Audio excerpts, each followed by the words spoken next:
Kristo Yezu akuzwe. Nimugire amahoro y'Imana. Muri kumwe na Froduard Minani. Tugiye kuganira ikiganiro gifite titire ivuga ngo ubwenge ku bibazo umuntu agira. Ubwoko bw'ibigeragezo. Ubusanzwe ubwoko bw'ibigeragezo ni butatu. Hari ibyo ku byaha twebwe dukora, ubwo ni ibigeragezo twebwe tuba duhamagaye. Hari ubwoko bwa kabiri, ibizanwa n'uko turi abantu. Umuntu ubusanzwe nubwo uko wakwitwara kose hari ibigeragezo bikugeraho. Ubwoko bwa gatatu, hari ibizanwa noneho n'Imana, iby'Imana yemera ko bikugeraho, iby'Imana yemera ko bikubaho ubwabyo. Kristo Yezu nakuzwe. Mbere y'uko twinjira rero mu kiganiro cyacu, katubanze dusenge. Roho Mutagatifu adufashe kuyoborwa nawe. Ku izina ry'Imana Data n'Umwana na Roho Mutagatifu. Amena.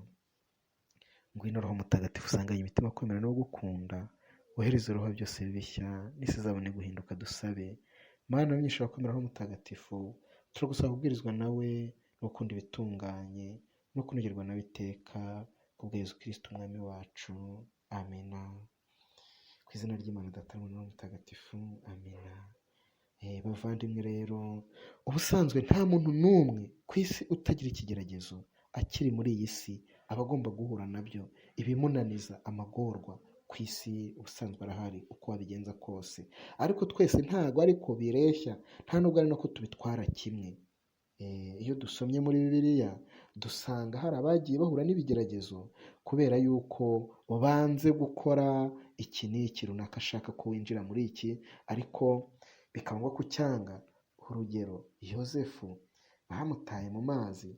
Urugero Yeremiya yanze gukora amanyanga, biba ngombwa ko kubera yarakunzwe n'umwami abandi bamugirira ishyari, ikigeragezo akijyamo ariko kiza kumuviramo umugisha. Reka turebe noneho ubwoko bwa mbere bw'ikigeragezo, ibyo ku byaha dukora. Urugero rwa mbere, reka mpere ku byaha by'urubyiruko cyangwa se ibyaha muri rusange. Iyo usambanye urwara sida, iyo usambanye uratwita. Ibigeragezo uhura nabyo cyangwa ibibazo uhura nabyo, hari igihe uwo mufatikanyije icyo cyaha cyo gusambana, kurera, kubyara, ntabwo agufasha mu bibazo, mu nzira umwana umutwara mu nda, cyangwa se nawe ubwe aho ari ntabwo aba atuje, ntabwo aba yumva amerewe neza, kubera yuko hari impamvu nyinshi, hari ibyo aba asabwa byinshi badashobora kwitwaramo neza. Noneho hari uburyo urubyiruko ruzamuka nabi, rukagira imico mibi, rukazakurizaho kudindira mu iterambere. Hari byinshi tubona. Ubunebwe, gukena, hari gukora amanyanga kuganisha muri gereza ugafungwa, nibyo. Hari kwibanda mu bupfumu, ukaraguza ukumva ko Imana nta yindi Mana ihari, umuryango ukaworeka mu kibi, ibibazo bitazashira, cyangwa kuzahangana no kwirukana ibyo ngibyo wagiye gukurura. Reka turebe ubwoko bwa kabiri bw'ikigeragezo. Hari ibizanwa n'uko uri umuntu muri rusange. Kuba uri umuntu muri rusange ugomba guhura n'ibigeragezo. Gupfa se subizi ko bibaho, abantu bose babaho ariko bakazageza igihe cyo kuva muri ubu buzima. Urugero, Simoni yabonye Yezu, asaba Imana yuko ubwo abonye Imana yakwivira muri ubu buzima, yapfa. Hari ukurwara bisanzwe, isi irazenguruka, ugakena ugakira, uwari umukire akaba umukene, uwari umukene akaba umukire, wareba impamvu ntushobore kuzibona. Hari ugupfusha abawe, abasaza barapfa, abana bakagira ibindi bibazo bikomeye. Uko waba umeze kose ibigeragezo bikugeraho, kandi nawe ubwawe, ari mu bawe, ari nawe ubwawe, ibingibi ntabwo wabihunga. Ibiza, ibyorezo, imitingito, biriya ni uko uri umuntu muri rusange utuye ku isi. Reka twirebere noneho ubwoko bwa gatatu bw'ibigeragezo. Hari ibizanwa n'Imana. iby'Imana yemera ko bikubaho ukabona ko ariyo.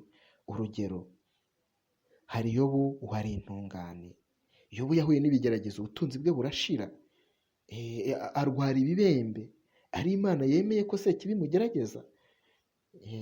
Noneho Yezu Kristo wari Imana, Yezu wari Imana yaje mu isi, arabambwa, arakubitwa, arasuzugurwa, yambikwa ubusa, abambwa ku musaraba. Hari ibizanwa n'Imana, ni ngombwa gucunga aho ikigeragezo cyawe kikujyana. Kristo Yezu nakuzwe. Reka ntinde kuri ubu buryo bwa gatatu, ibigeragezo bizanwa n'Imana, ikigeragezo kizanwa n'Imana. Ese ni iki icyo kigeragezo kitumarira? Icyo kigeragezo kigufasha, cyongera imbaraga mu muntu. Ni ubutumwa uba uzajyamo kugira ngo uzafashe abandi bageragezwa gukomera.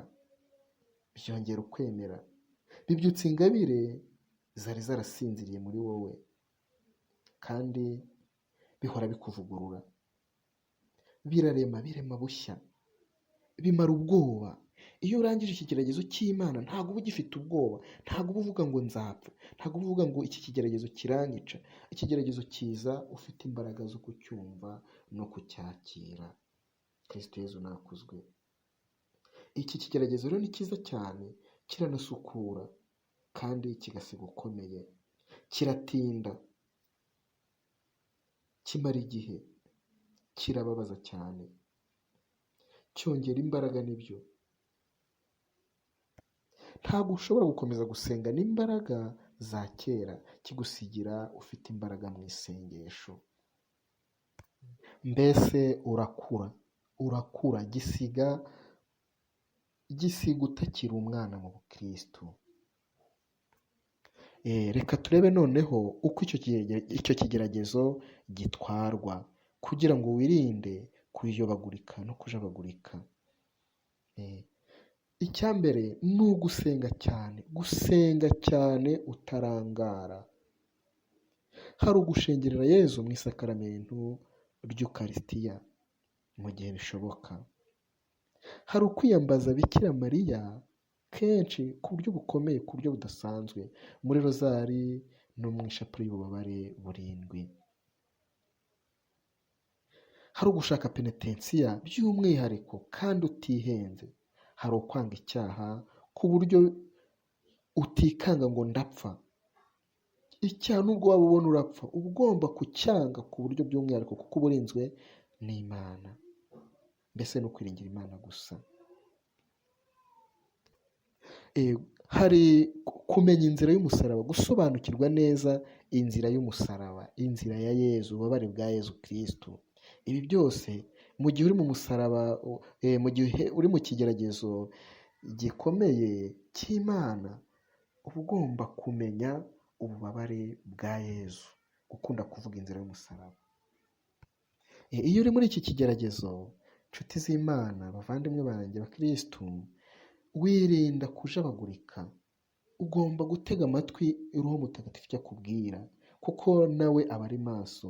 Uko utwarana ubuswa ni nako ugutindaho.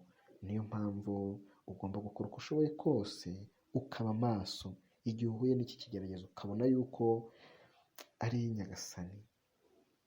Iyo utwaye neza, ukemera, ukihangana, ukuvaho vuba. Kristo Yezu akuzwe.